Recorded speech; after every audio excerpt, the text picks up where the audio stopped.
Llegamos al estudio de la palabra de Dios en Mateo capítulo 26, de nuevo esta mañana. Una historia muy conocida, la historia de la negación de Pedro, el apóstol.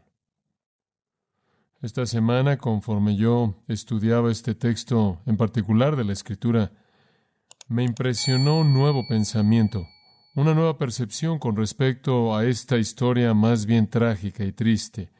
Y ese es que creo en mi propio corazón que esta podría ser una de las porciones más alentadoras, de mayor esperanza de todas las porciones bíblicas.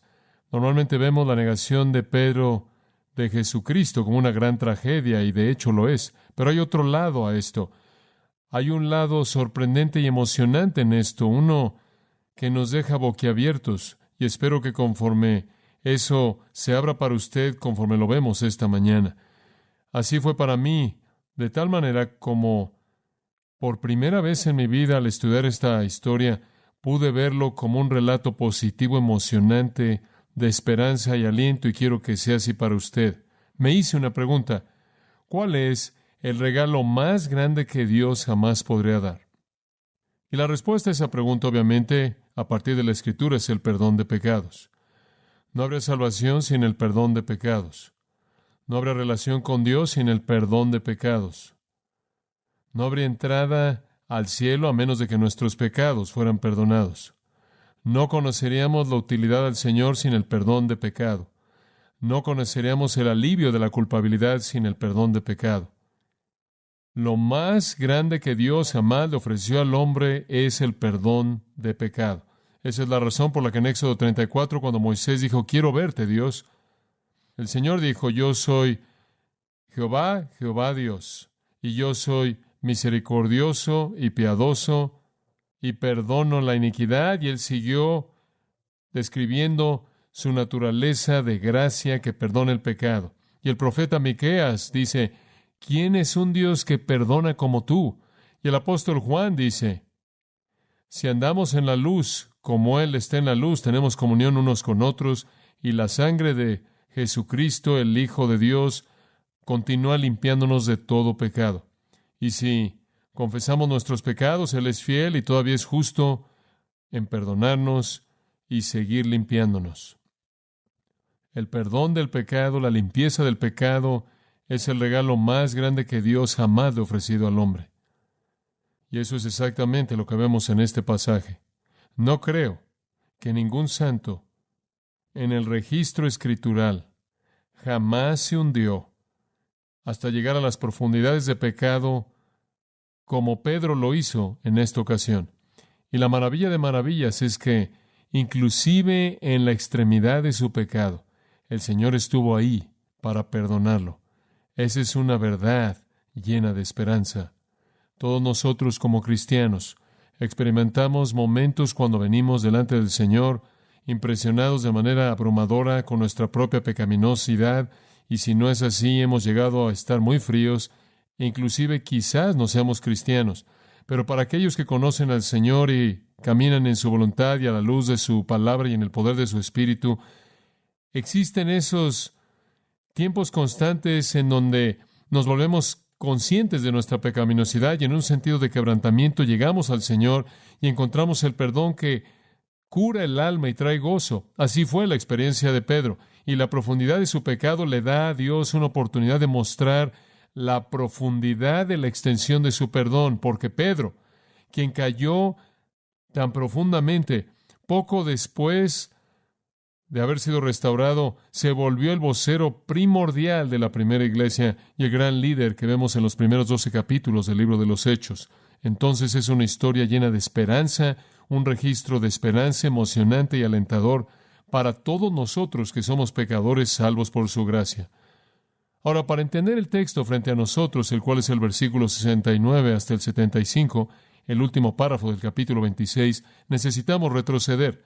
Necesitamos darnos de cuenta que, entrelazado a lo largo del tapete del arresto y juicio de Cristo, está esta negación de Pedro. Y ha estado a punto de presentarse. No es como si hubiera sucedido espontáneamente. Hay razones por las que sucedió. Y cuando usted comienza a leer el versículo 69 y usted encuentra a Pedro en el patio y alguien se acerca a él y lo identifica con Jesús y lo niega, y más tarde alguien viene y lo niega y alguien más viene y lo niega, y usted se pregunta, ¿cómo pudo pasar? Usted solo necesita retroceder en el texto para encontrar la respuesta. Una secuencia de cosas. Ahora comenzamos en el versículo 31, con lo que podríamos llamar la jactancia del pecador. La jactancia del pecador. Acababan de cantar un himno, como dice el versículo 30, y salieron al monte de los olivos. Esto es el Señor y los 11 discípulos. Judas ya se había ido para llevar a cabo los detalles de la traición, y él aparecería un poco después en el huerto, guiando a la gente que vino a capturar a Cristo. Pero Jesús y los 11 discípulos han terminado la cena de la Pascua, la institución de la cena del Señor, la enseñanza registrada en Juan 13 al 16, la maravillosa oración sumo sacerdotal de Juan 17. El Señor ha dicho todo y hecho todo lo que Él deseó hacer. Él había terminado el antiguo pacto con la Pascua final autorizada. Él ha instituido un nuevo pacto con su propia mesa. Él les ha dado la gran verdad sobre la cual basaran sus vidas hasta que regresara, y Él ahora va al huerto a orar para ser llevado cautivo. Y conforme van hacia el monte de los olivos, Jesús les dijo, versículo 31, todos vosotros os escandalizaréis debido a mí esta noche, porque escrito está, y él cita de Zacarías, heriré al pastor y las ovejas del rebaño serán dispersadas. Jesús predice su deserción. Él predice que todos lo van a dejar en medio de su prueba.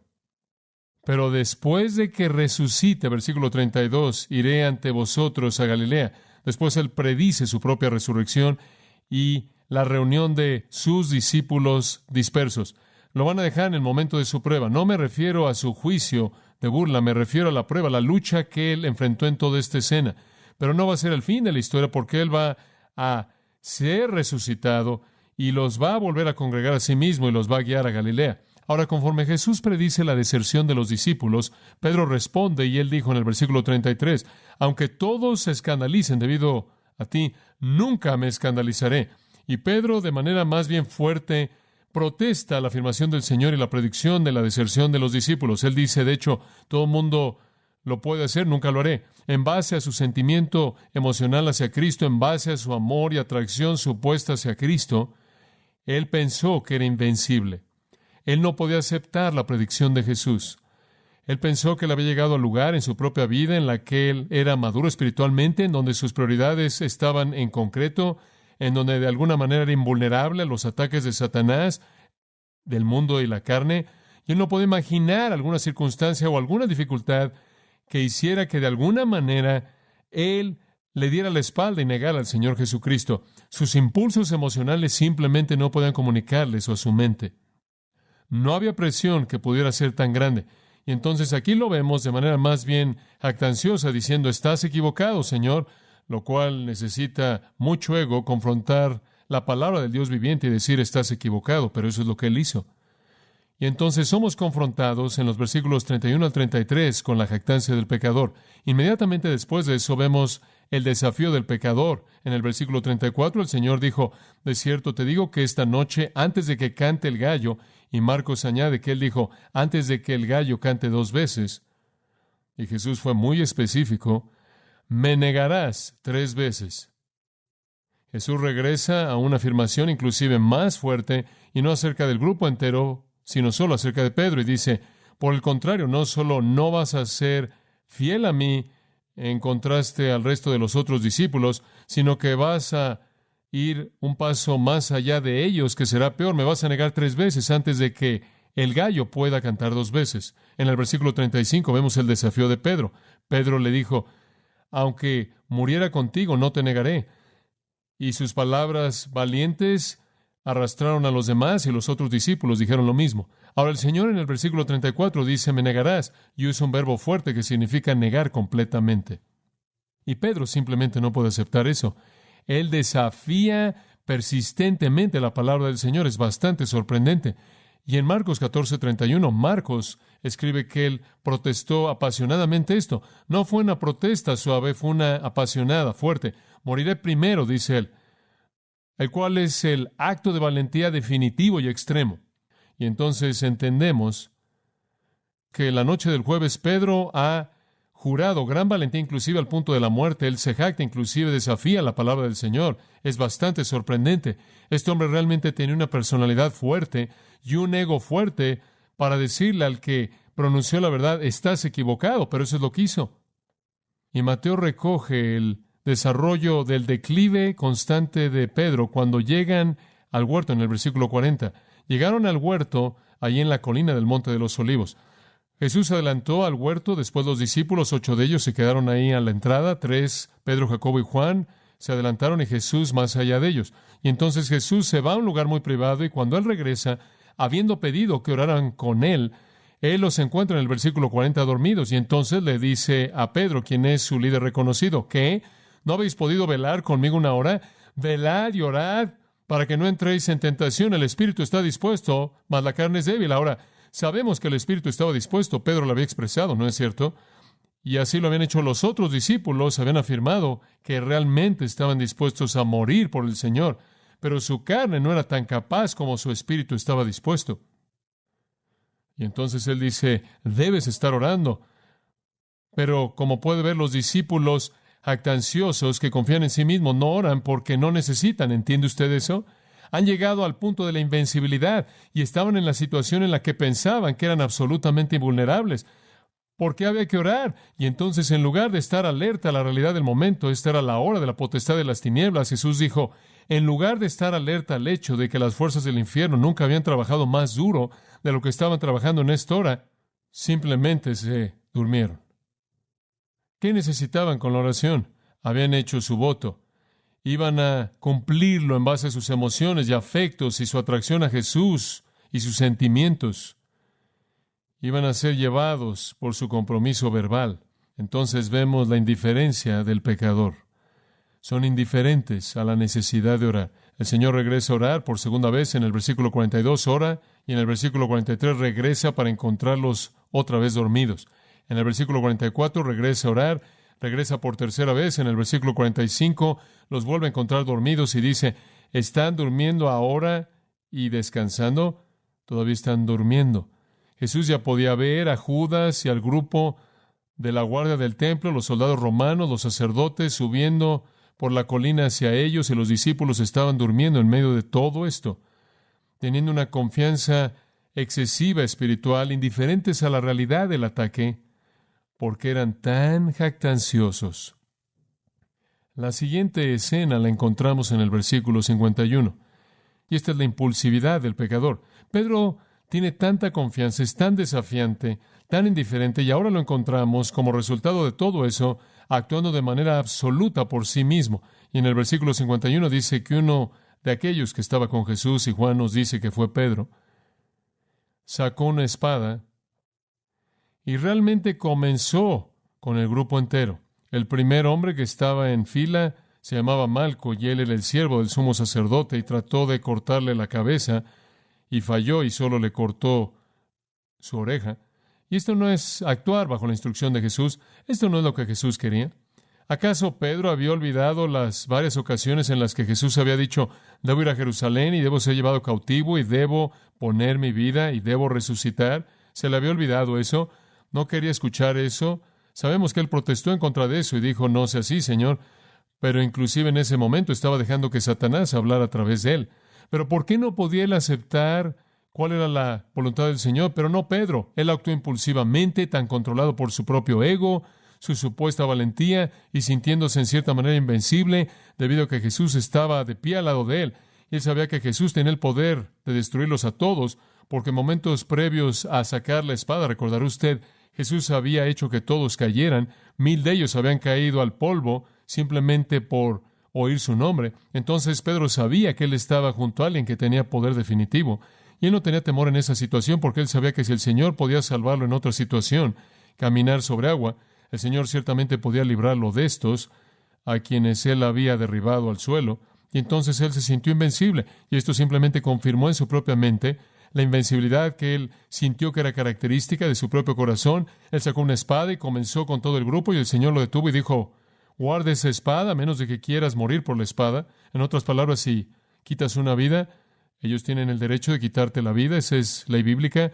Y no sabes que si lo necesitara, ¿Podría conseguir a 12 legiones de ángeles del Padre? Pero entonces, ¿cómo se cumplirá la profecía? En otras palabras, Pedro, estás fuera de ritmo con el plan. Guarda esa espada. Aquí hay valentía, pero mal guiada. Aquí hay celo, pero mal dirigido. Aquí hay alguien que tiene tanta confianza y es tan desafiante en términos de escuchar y oír lo que el Señor está diciendo. Sin embargo, que tiene tanto celo y actúa en últimas de una manera impulsiva que va de manera opuesta al plan de Dios. Él está tratando de vivir al nivel de sus comunicados de prensa. Él está tratando de mostrarle a todo el mundo que él es tan valiente como desea hacerlo, pero él está totalmente fuera de línea con el plan.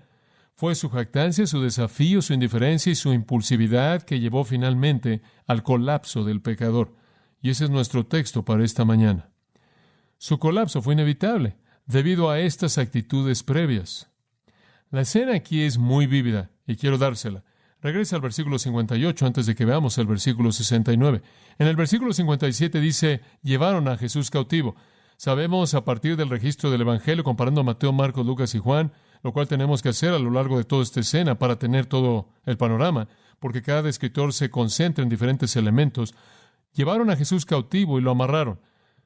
Lo sacaron y después lo sacaron del huerto de Getsemaní con este grupo enorme de hasta 600 soldados romanos, varios cientos judíos de la guardia del templo, sacerdotes y todos los que iban con ellos, y lo bajan, cruzan el valle de Cedrón, ahí subiendo por la pendiente este del monte, y en la puerta de nuevo y de regreso a la casa del sacerdote, quieren llevar a cabo un juicio a la mitad de la noche en la casa del sumo sacerdote.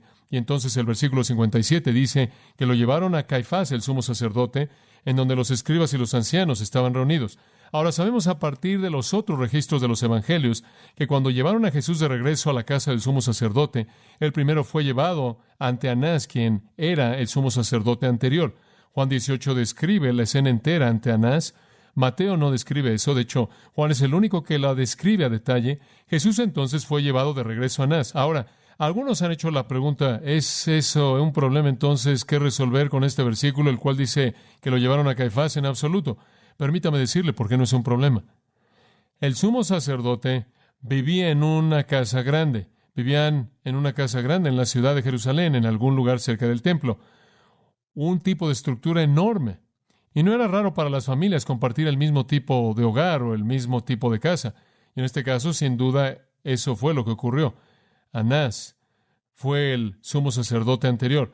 Él fue quitado por los romanos porque él estaba acumulando demasiado poder y él se volvió una amenaza para ellos. Entonces lo sentaron y permitieron que otros fueran colocados en su lugar. Uno de los otros, el que ahora era el sumo sacerdote en este momento, era un hombre llamado Caifás. Caifás era el yerno de Anás, y no era raro para esos sumos sacerdotes ocupar el mismo hogar, particularmente si estaban relacionados entre sí.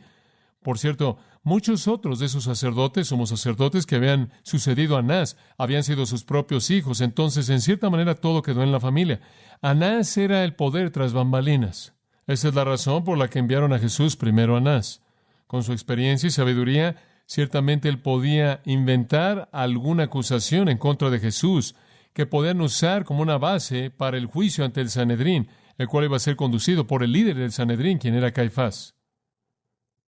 Entonces, cuando llevaron a Jesús y lo llevaron al lugar en donde Caifás vivía y en donde el Sanedrín estaba reunido en su casa, habría sido el mismo lugar en donde Anás vivía, entonces realmente no hay conflicto. El hecho de que Jesús fue llevado a Caifás habría sido coherente con el hecho de que él fue llevado a Caifás y después fue llevado ante Anás. Anás, sin duda, vivía en una parte del lugar, Caifás en otra. Las casas eran construidas de esta manera, y usted necesita saber esto porque va a hacer que todo lo demás tenga un significado vívido en su mente conforme usted sigue la historia. Las casas no veían hacia la calle, nuestras casas ven hacia la calle. Usted camina por la calle, las casas ven hacia la calle. Las casas en ese lugar y tiempo en la historia del mundo veían hacia adentro. En la calle solo estaba el muro trasero de la casa y una gran puerta en un lugar grande como este que poseía la gente muy rica. Los sacerdotes se habían vuelto muy ricos por la corrupción en el templo y conforme usted llegaba a esta casa, usted llegaba a un muro grande, quizás de 2 o 3 pisos de altura. Había una puerta en la parte de en medio, y usted entraba por la puerta y entraba por un corredor que pasaba por la casa. Se abría a un patio enorme y la casa se encontraba alrededor de ese patio y todas las habitaciones sobre todos los pisos veían hacia ese patio. Una gran sección, sin duda alguna, de esa casa le pertenecía a Anás. Otra gran sección de esa casa le pertenecía a Caifás, debido a que eran parientes. Y entonces cuando Jesús fue llevado al lugar de Caifás y el Sanedrín, él habría estado en el mismo lugar en donde Anás lo habría confrontado también. Él habría sido llevado primero al departamento o al área donde Anás se encontraba y él habría sido llevado ante Anás. Más adelante él habría sido transferido a donde estaba Caifás, en donde se estaba reuniendo con el Sanedrín. Entonces no hay conflicto en absoluto. Y cuando Mateo dice que fue llevado a Caifás, el sumo sacerdote, en donde esos principales sacerdotes y ancianos estaban congregados, él se estaba refiriendo al mismo lugar en donde Jesús también enfrentaría a Anás. Ahora recuerde, él vio a Anás primero, después fue llevado a Caifás y al Sanedrín para la segunda parte de un juicio de 3 partes. La tercera parte ocurrió después del amanecer en la mañana, cuando en cierta manera afirmaron públicamente, según las reglas, durante la luz del día, la decisión que habían tomado a la mitad de la noche ilegalmente. Entonces Jesús es llevado y él es llevado a ese patio grande. Todas las negaciones de Pedro ocurren en ese mismo lugar. Juan dice en el capítulo 18 que la primera negación ocurrió mientras que Jesús estaba ante Anás. Los otros escritores del Evangelio nos dicen que todas las negaciones se llevaron a cabo en este patio. No hay conflicto. Anás y Caifás compartían el mismo patio. ¿Usted entiende eso?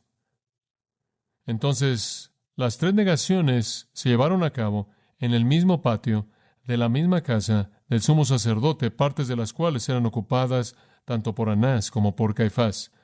Una armonía muy común y fácilmente entendida. Ahora, quiero que entienda cómo se desarrolla la escena. En el versículo 58, esto es lo que sucede primero. Pedro lo siguió. Y aunque él había huido, todos los discípulos huyeron, dice en el versículo 56, todos.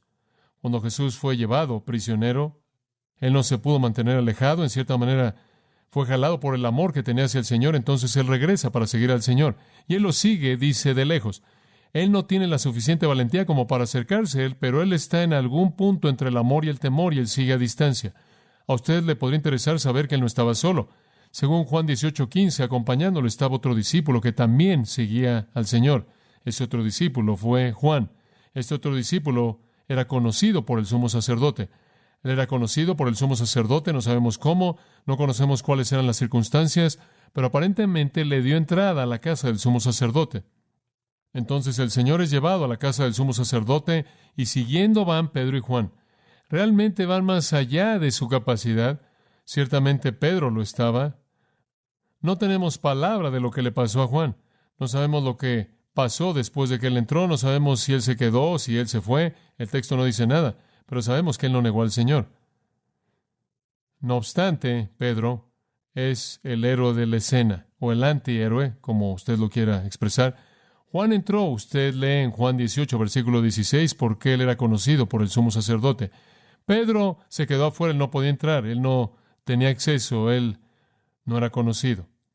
Juan rectificó la situación, aparentemente Juan salió y habló con la niña que estaba a cargo de la puerta para dejar que Pedro entrara, y entonces Pedro entró, y en un sentido Juan, sin saberlo, contribuyó a la negación trágica de Pedro. Juan entonces desaparece de la escena. Él estaba ahí para conseguir el acceso para Pedro. Él era parte del desarrollo del plan y la predicción de Cristo. Dice usted, ¿por qué es que Cristo llegó a predecir que Pedro lo negaría? ¿Por qué es que el Señor inclusive hizo posible que Él lo hiciera? Porque fue para enseñarnos una lección profunda acerca de no estar preparado espiritualmente, inclusive más allá de eso, amados, para enseñarnos una lección profunda acerca de la restauración de un santo que peca, una lección que debemos regocijarnos por conocerla. Y entonces el Señor hizo posible que Juan conociera al sumo sacerdote, y debido a eso, sin duda alguna, la niña que cuidaba la puerta lo conocía y dijo, sí, puedes entrar, tienes permiso, pero Pedro se quedó afuera, y Juan regresó, resolvió eso, metió a Pedro, Juan desaparece de la escena y Pedro se vuelve el punto focal. Y entonces el versículo 58 dice, lo siguió de lejos hasta el patio del sumo sacerdote. No nos dice la parte que Juan nos cuenta acerca de cómo entró. Y entró y se sentó con los guardias. Ahora él está ahí adentro y él está sentado con la policía del templo, los superetes, los guardias del templo, sin duda alguna los soldados romanos de el fuerte Antonino que han ido y venido al fuerte, cumplieron con su deber, capturaron a Jesús, lo llevaron al lugar del juicio ante la Suprema Corte judía. La policía del templo podía continuar ahí con la situación a partir de ahí. Ellos quizás se habían regresado, quizás se habían unos cuantos soldados romanos ahí, no sabemos. Pero Pedro entra y él quiere ver el fin. Observa usted eso en el versículo 58. Él quiere ver el resultado. Él debería haber conocido el resultado. El Señor le había dicho varias veces, suficientes veces, pero él no había oído. Muy bien, él simplemente no podía irse. Él simplemente no podía dejar a Cristo. Su amor hacia el Señor era real. Era débil, pero era real y él no podía simplemente irse. Él tenía que saber, él tenía que ver lo que pasaba. Entonces él entra al foso de los leones y simplemente ignora de manera total la predicción de Cristo de que él lo iba a negar y se coloca ahí en el lugar en donde va a suceder. El Señor estaba adentro ante Anás. Quizás Pedro inclusive lo podía ver allá adentro. Y Pedro estaba afuera, sentado en el patio. Los otros escritores nos dicen sentado al lado del fuego. Había una fogata ahí esa noche porque hacía frío. Se estaban manteniendo calientes con la fogata. Él está en una multitud grande de policía del templo, miembros del Sanedrín, entrando y saliendo porque están comenzando a prepararse para su parte del juicio después de que Anás acabe. Los siervos de la casa están ahí, están pasando, todos los dignatarios que constituyen al grupo de gente que rodean el sistema sumo sacerdotal. Es poco antes de la 1 de la mañana y el juicio entero va a durar 2 horas, y es en estas 2 horas que Pedro va a llegar al fondo. A las 3 de la mañana, la cual es la hora en la que cante el gallo, todo se va a acabar. Entonces es poco antes de la 1 de la mañana el viernes, y Pedro se sienta con los soldados, se calienta tratando de relajarse en la multitud, de mantenerse lo suficientemente cerca como para saber lo que pasa, pero no tan cerca como para que sea exhibido. Y después sucede. Vemos el colapso del pecador, la caída del pecador. Pedro se sentó afuera en el patio, versículo 69 dice, y una joven, simplemente una niña. Marcos dice, una de las jóvenes o sirvientas del sumo sacerdote. Juan dice, una de las sirvientas del sumo sacerdote, quien estaba a cargo de la puerta, cuidaba de la puerta. Aquí viene esta niña sierva y dice, ¿tú también estabas con Jesús de Galilea? ¿Tú también estabas con Jesús de Galilea? Y Marcos añade que ella dijo, Jesús el Nazareno de Galilea. Les encantaban usar esos términos en referencia a Jesús porque eran términos de menosprecio. Usted se burla de alguien cuando usted los llama un nazareno de Nazaret o un Galileo. Los ciudadanos soberbios de Jerusalén menospreciaban a la gente de Galilea. Y entonces ella tiene esta información porque ella quizás conocía a Juan. Y entonces identificó a Pedro con Juan y sabía que Juan era un seguidor de Jesús. Y ahora él viene con su información para impresionar a todos los guardias que están sentados ahí en torno a la fogata, que de hecho este es uno de los seguidores de Jesús. Ahora quiero que entienda algo. Esta escena es muy natural. Esta escena es muy normal. Esta es una escena de multitud. Y las cosas que se nos dan en la narrativa, en el texto, únicamente de manera inicial, es lo que podemos esperar que ocurrió. Por ejemplo, la niña viene y dice, tú también estabas con Jesús de Galilea.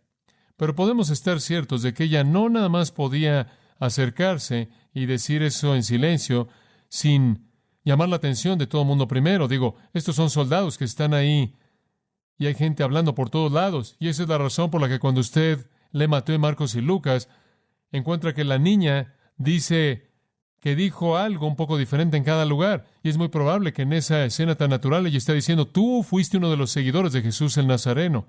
Y quizás lo hizo de 2 o 3 maneras diferentes para llamar la atención de todo el mundo. Ella quizás usó varios medios para expresar su información.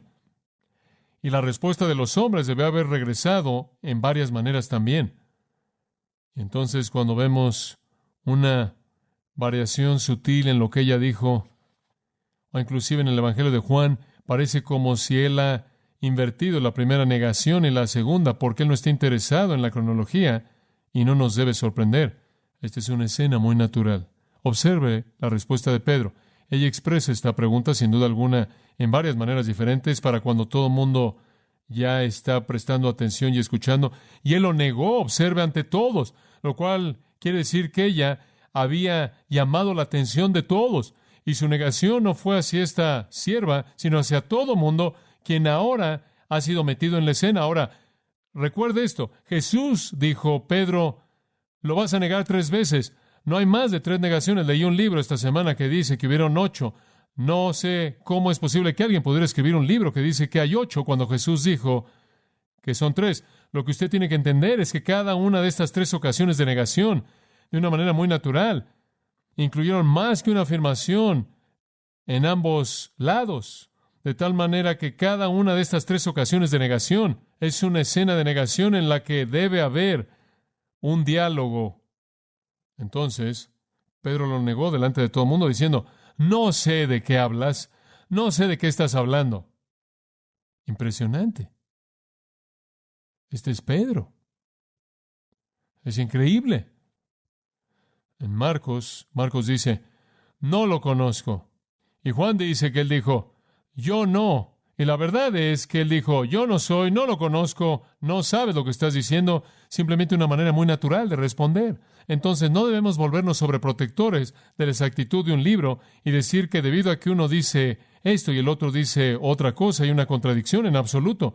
Hay una expresión plena de lo que pasó.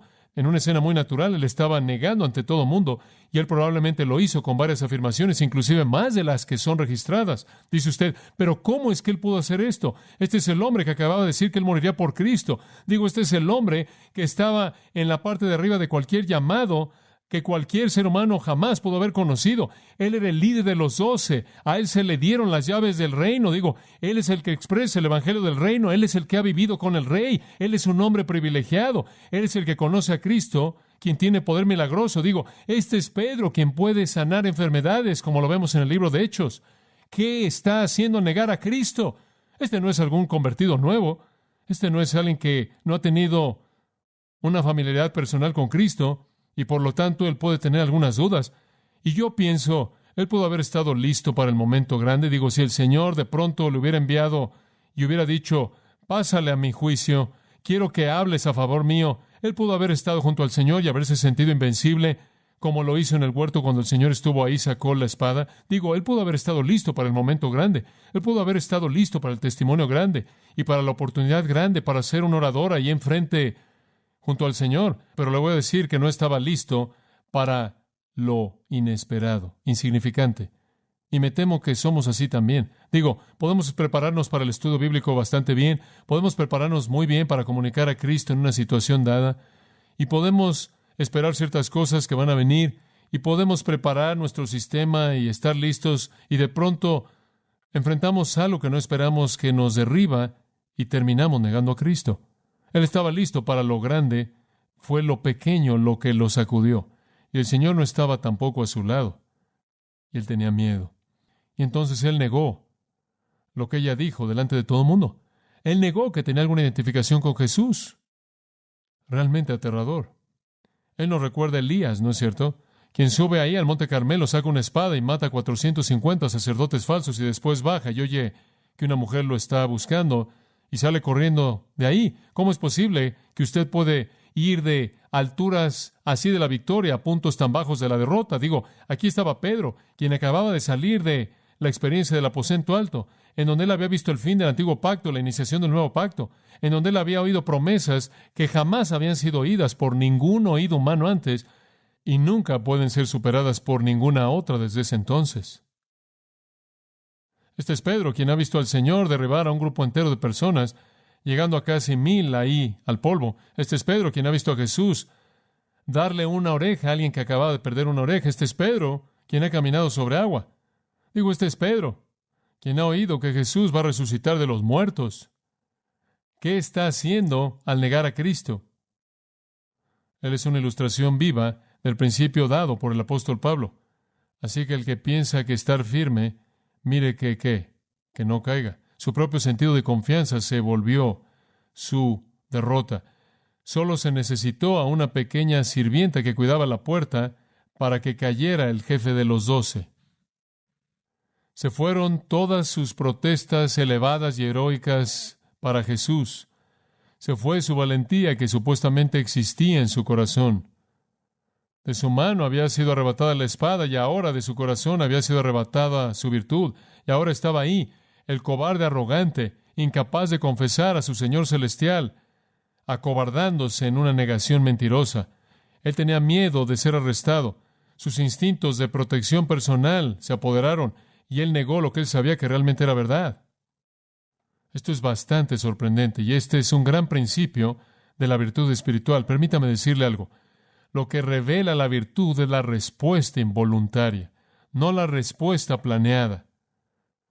Su virtud no se manifiesta por lo que usted está preparado a hacer, se manifiesta por lo que no está preparado a hacer. ¿Y cómo reacciona a eso? Esa reacción involuntaria.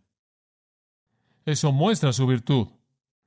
Todos podemos planear para esas experiencias espirituales hasta cierto punto. Son esas cosas que nos encuentran con la guardia baja, que revelan la debilidad real de nuestros corazones, que nos dicen quiénes somos en realidad. Él fue sorprendido con la guardia baja. Él no podía prepararse para esta. Y su reacción involuntaria fue una que mostró que su virtud no era más que debilidad y pecaminosidad.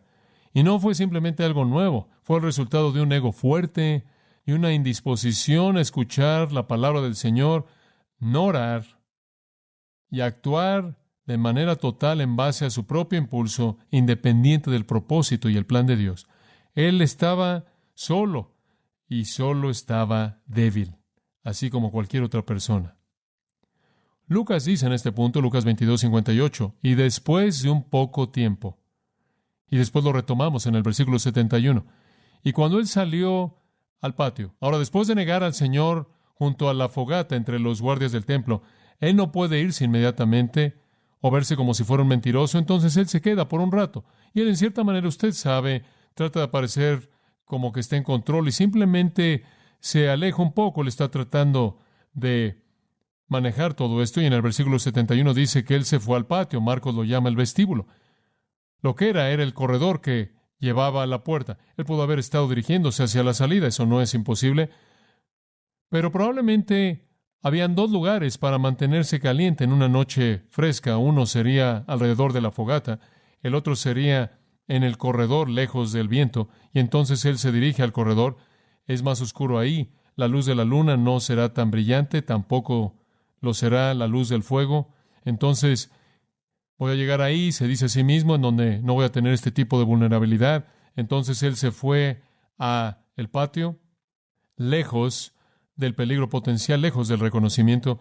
Y Marcos, simplemente para mantenernos siguiendo la agenda, en Marcos 14:68 dice que él salió al patio y cantó el gallo.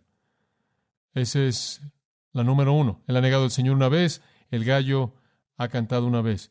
Él tiene 2 negaciones más y va a cantar por segunda vez. Todo va de acuerdo con lo planeado. Pedro no oyó esa primera. La multitud, su propia tensión. Él entra al patio, al corredor, él trata de esconderse ahí, en un lugar de aislamiento, pero no funciona.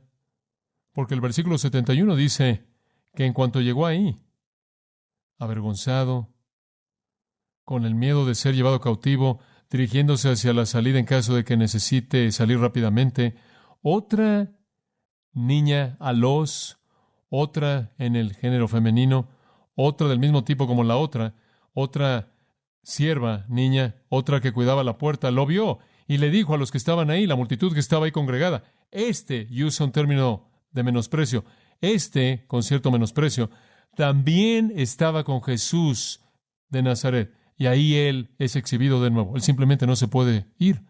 Mateo nos dice que fue otra, una sierva diferente. Marcos y Lucas simplemente se refieren a la sirvienta, no nos dicen qué sierva fue. Mateo nos dice que fue otra niña sierva. Lucas, por cierto, en Lucas 22:58 añade que en esta ocasión un hombre también lo confrontó, igual como lo hizo la niña.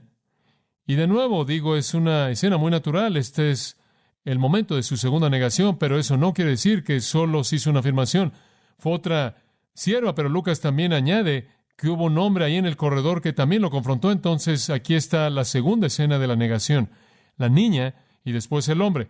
Y lo confrontan, y la multitud debió haberse dado cuenta porque dice que ella dijo, versículo 71, a los que estaban ahí, ella lo vuelve a decir a toda la multitud que él es el que siguió a Jesús. Y él es confrontado otra vez. Su respuesta es realmente rara, absolutamente sorprendente. Versículo 72. Y de nuevo él negó con juramento, no conozco al hombre.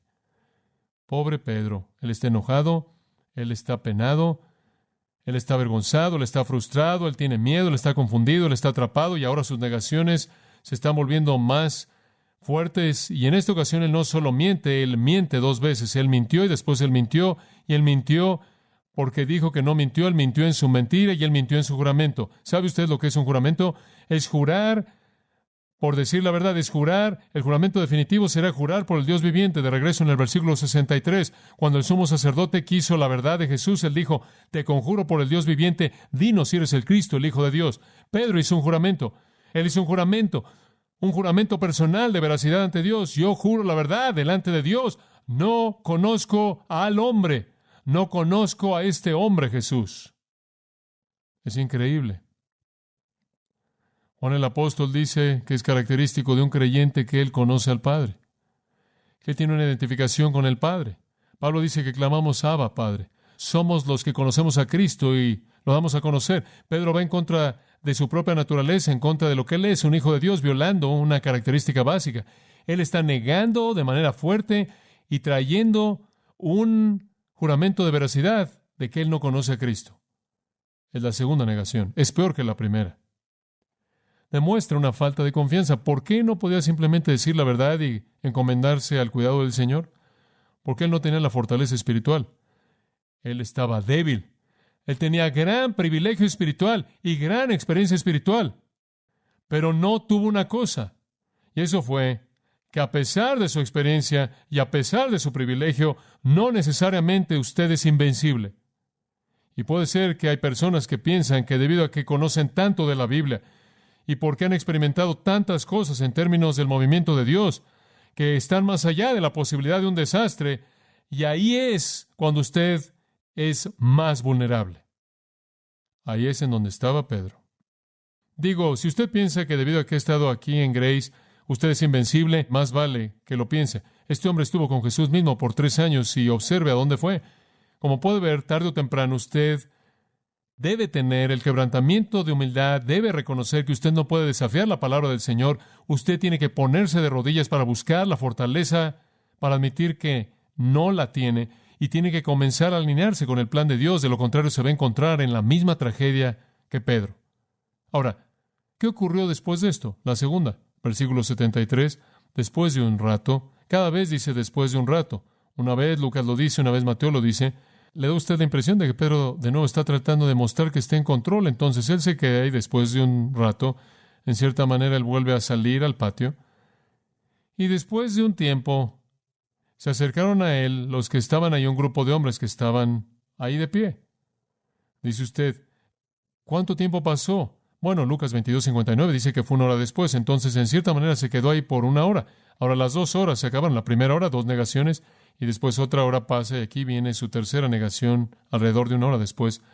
Él no puede llegar al punto de salir del lugar. Sin duda alguna él estaba acercándose hacia el recinto grande en donde estaba Caifás, en donde el juicio se estaba llevando a cabo, porque debe haber sido algo increíble. Digo, estaban gritando acerca de blasfemia ahí, ya para este momento estaban escupiéndole al rostro de Jesús y con sus puños lo estaban golpeando en el rostro y estaban abofeteándolo y le habían tapado los ojos y preguntándole que le dijera a ellos quién le había pegado cuando él no podía ver. Era algo horrible. Y Pedro estaba ahí, él estaba cerca y él podía ver por las ventanas y las puertas la escena y él simplemente no podía irse. Y quizás los gritos de blasfemia y el golpear y abofetear a Jesús y escupirle lo mantuvo ahí. Él inclusive entra en alguna plática al grado que estas personas vienen y dicen, ciertamente tú eres uno de ellos, porque tu manera de hablar lo muestra. Tienes ese acento galileo, esa manera de hablar galilea, la cual realmente era fácil de identificar. Y entonces estas personas que lo han estado oyendo hablar y oyendo su acento dicen, tú eres uno de ellos, tú eres uno de ellos. Por cierto, dice aquí que un grupo vino y dijo, el vocero para el grupo, según Juan 18:26, fue un pariente de Malco, aquel a quien Pedro le había cortado una oreja. Entonces, él es el vocero. Y estoy seguro de que el resto también participó de nuevo de una manera muy natural, como habría ocurrido en una multitud. Y Pedro llega al fondo. Versículo 74. Después él comenzó a maldecir y a jurar, diciendo, no conozco al hombre. Deténgase en ese punto. Increíble, ¿no es cierto? ¿Puede usted verse a sí mismo haciendo esto? ¿Me puedo ver haciendo esto? ¿Maldiciendo? Katatematizo, una palabra muy, muy fuerte. ¿Qué significa? Básicamente significa pronunciar muerte sobre usted mismo en mano de Dios si usted está mintiendo. Que Dios me mate y me condene si no estoy hablando la verdad. Ahora, permítame decirle algo. Esa es la manera más seria de tomar el nombre del Señor en vano. Que Dios me destruya si no hablo la verdad. Hombre, Pedro, más vale que tengas cuidado. Y jurar omnuo, comprometer su veracidad. Entonces, del lado positivo, él dice, juro mi veracidad, y del lado negativo dice, que Dios me condene, que Dios me mate si miento, y él invoca el poder condenador de Dios sobre su propia cabeza si él no está diciendo la verdad. Así de lejos ha ido. Él ha perdido todo temor de Dios, todo sentido de la realidad. Primero, una sola mentira. Y después, para cubrir una sola mentira, una doble mentira. Y después, para cubrir una doble mentira, una serie de mentiras con maldiciones y juramentos. Y él comenzó, dice en el versículo 74, él comenzó, lo cual quiere decir que no solo sucede una vez, él lo comenzó y debió haber tenido algo de continuidad. Y él lo mantuvo. Y quizás las acusaciones siguieron. Y aquí está nuestro querido Señor preciado que ha sido rechazado por el mundo, vendido por uno de sus discípulos y ahora negado una y otra vez con maldiciones y juramentos por parte del líder de su propio grupo. Hable usted de un varón de dolores. Y Pedro ha llegado al fondo mismo. Digo, usted no podría bajar más que esto. Y después, versículo 74 dice, inmediatamente cantó el gallo. Esa es la segunda vez. Y como lo he dicho, el gallo canta alrededor de las 3 de la mañana, la predicción del Señor se cumplió. La predicción del Señor se cumplió. Ahora escuche con mucho cuidado. Lucas nos dice, en Lucas 22:61, que en este mismo segundo, cuando cantó el gallo, estas palabras, Lucas 22:61, escuche, y el Señor volteó y vio a Pedro. ¡Qué mirada! Increíble. Pedro debió haber podido ver al Señor. Quizás él estaba de pie afuera de la ventana, viendo todo lo que estaba pasando, viendo cómo Jesús era golpeado y le escupían. Quizás él estaba en el patio, lejos, y Jesús, habiendo terminado el juicio, pasó junto a él y al pasar vio los ojos de Pedro. La mirada debió haber quemado su alma. Debió haber creado para él el dolor más intenso que él jamás experimentó, inclusive más allá de eso. Viendo directamente a los ojos de Pedro, vio el Señor Jesús para mostrarle que nunca debes no confiar en lo que yo digo. Si digo que va a pasar, va a pasar. Y para quemar de manera imborrable en su corazón la maldad de su propio pecado, para hacerlo conocer para siempre lo que él había hecho, sin embargo, verlo con compasión y misericordia. Jesús, imagíneselo, su rostro cubierto de saliva, golpeado, hinchado y sangrando, ve los ojos de Pedro, quien ha dado golpes de negación que son infinitamente peores de lo que cualquier puño jamás podía dar. Un momento indescriptible de dolor. El colapso total de Pedro es congelado inmediatamente como una foto y cristalizado en una imagen única en un momento del tiempo, conforme la escena entera se detiene y los ojos de Pedro se congelan en los ojos de Jesús. Y usted se hace la pregunta, ¿cómo es posible que Pedro llegó a hundirse a esa profundidad. Digo, ¿cómo es que alguien podía hacer eso? ¿Cómo puede suceder? Permítame recordarle de manera muy breve. Aquí están las huellas por el camino. Una, confianza en uno mismo. Él pensó que podía enfrentar cualquier cosa. Él podía seguir a Cristo a cualquier lugar. Su propio sentimiento cálido y afecto sería suficiente para hacerlo enfrentar cualquier circunstancia. Fue confianza en sí mismo. Él pensó que podía permanecer de pie. En segundo lugar, fue insubordinación. El Señor le dijo 2 veces y él negó ambas veces. Él desafió la palabra del Señor. Él no se quiso someter a sí mismo. Él no quiso subordinarse a la palabra de Dios. Él no tomó la palabra de Dios seriamente. Él rechazó la reprensión. Él ignoró la voz del Dios viviente. Así como cualquier creyente que la lee y después sale y la ignora. No somos invencibles. No podemos desafiar la palabra de Dios y sobrevivir. El tercer paso fue una ausencia de oración. Él durmió en lugar de orar. Él durmió en lugar de velar hacia la tentación. Descuido espiritual. Él omitió un deber espiritual esencial y eso generó un impulso descendiente. Indiferencia espiritual lleva a la ruina. La ausencia de oración lleva al desastre. Y después, la siguiente huella en su camino al desastre fue independencia. Él actuó por sí mismo. Él no necesitaba buscar la voluntad de Dios. Él no necesitaba preguntarle al Señor qué hacer. Él actuó por sí mismo. Por lo tanto, él se metió en situaciones que fueron desastrosas para él. Y finalmente, el quinto paso fue concesión. Él siguió a Jesús allá adentro. Él entra al foso de los leones. Él se sienta al lado del fuego. Él se mezcla con la multitud que era el enemigo de Cristo. Él me recuerda el Salmo 1:1. Bienaventurado el varón que no anduvo en consejo de impíos, ni estuvo en camino de pecadores, ni en silla de escarnecedores se ha sentado. ¿Se acuerda de eso? Él entró, se quedó ahí, finalmente ¿qué? Se sentó. Y se sentó entre los escarnecedores. Él estableció su lugar de una manera que hace concesiones. O debió haber estado donde estaba Cristo, no lejos. De lo contrario, debió haber huido de la tentación que él sabía que no podía enfrentar. Pero sentarse en medio de la tentación, sin embargo, lo suficientemente lejos de Cristo como para no contar con ese recurso, fue estar en el lugar de la concesión. La confianza en uno mismo en términos espirituales. Pensar que usted es invulnerable, insubordinación, falta de oración, la independencia lleva a la concesión. Si usted piensa que puede enfrentar toda situación, usted va a meterse en algunas situaciones, créame, que usted no puede enfrentar. Y allí es donde él estaba, y eso llevó a la derrota. La hora más oscura en la historia humana, esta fue la hora del poder de las tinieblas, el infierno estaba a todo vapor, las fuerzas de los demonios y el enemigo estaban usando todo su poder, y Pedro no podía enfrentar esto, porque él estaba en la carne. No tenía la capacidad. Y nos conmueve. Y francamente, no nos hubiera sorprendido mucho si él tan solo hubiera salido y se hubiera ahorcado como Judas, pero no lo hizo. Quiero decirle algo que es la clave de este pasaje entero. El verdadero Pedro no es visto en su negación, sino en su arrepentimiento. ¿Entendió eso? El verdadero Pedro no es visto en su negación, sino en su arrepentimiento. No hacemos la pregunta si Judas era un creyente real o no, porque sabemos cómo terminó la historia. Él salió y se ahorcó. No hubo un arrepentimiento real. Pedro salió y lloró amargamente y regresó para ser restaurado. Y ahí se encuentra la diferencia entre un Judas y un Pedro. Ambos pecarán, pero uno se arrepentirá y será restaurado, y el otro será condenado. ¿Y sabe usted cuál es la diferencia?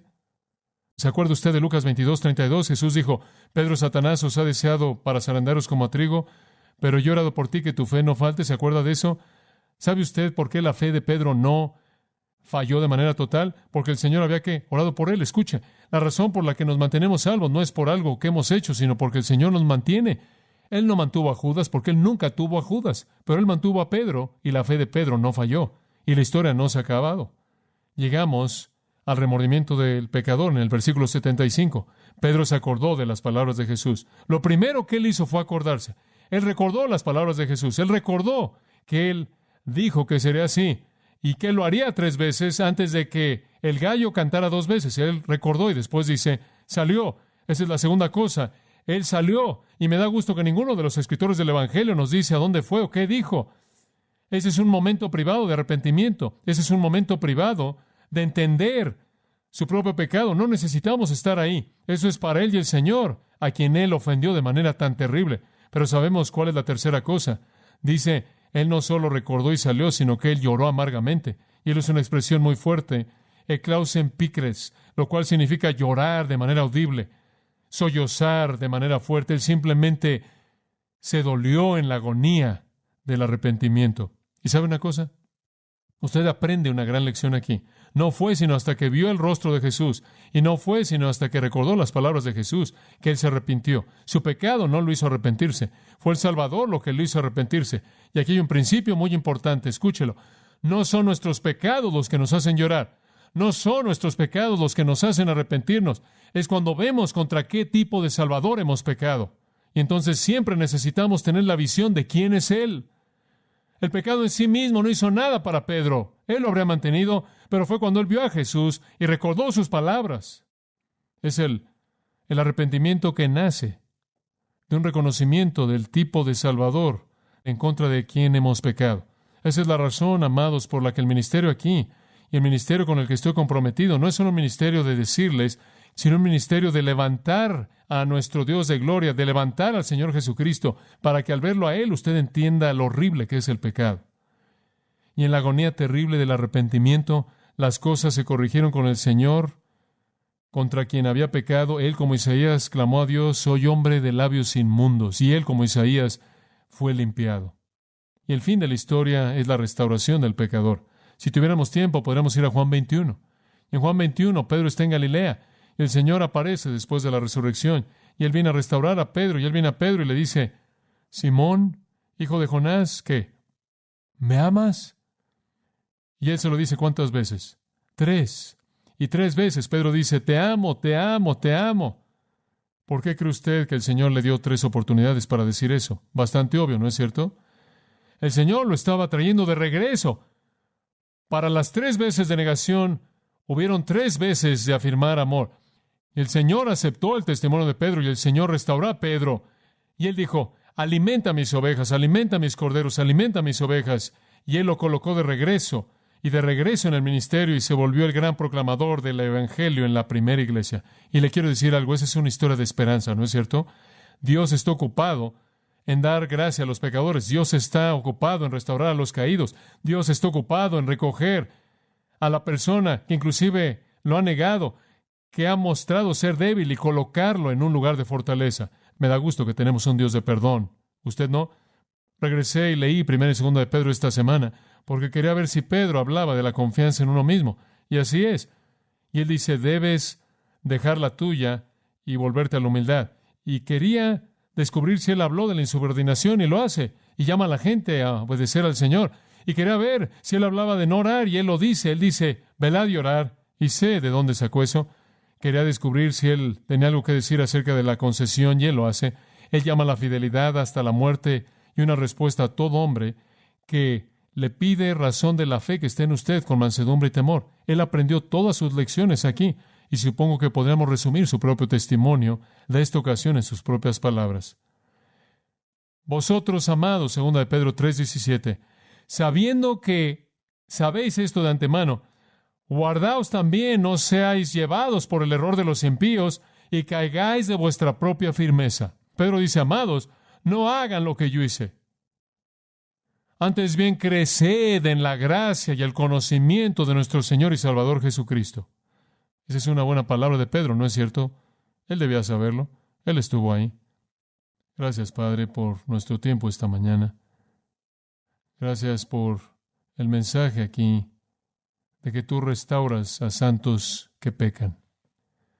Para alguno en esta comunión que ha caído de su firmeza, ha caído en la soberbia, en desobediencia, en una falta de oración, la independencia, las concesiones, y están cosechando los resultados que te han negado, sino con sus labios, en la manera en la que viven y las decisiones que toman, y el uso de sus recursos y tiempo en sus pensamientos. Oro porque puedan ver los ojos de Jesús viéndolos, que puedan recordar las palabras de Jesús, que puedan oír al gallo cantar, que vayan y lloren amargamente y sean restaurados. Queremos ser todo lo que Dios quiere que seamos. Confío en que ese es su deseo también. El Señor no necesita a más personas que le hacen a Él lo que Pedro hizo, que dependen de su propia carne. Permanezcamos firmes en la fortaleza del Espíritu, comprometidos con obedecer la palabra, con la oración, con la sumisión a la voluntad de Dios, sin concesiones, para conocer la victoria en lugar de la derrota. La derrota, la derrota, la derrota, la derrota, la derrota, la derrota.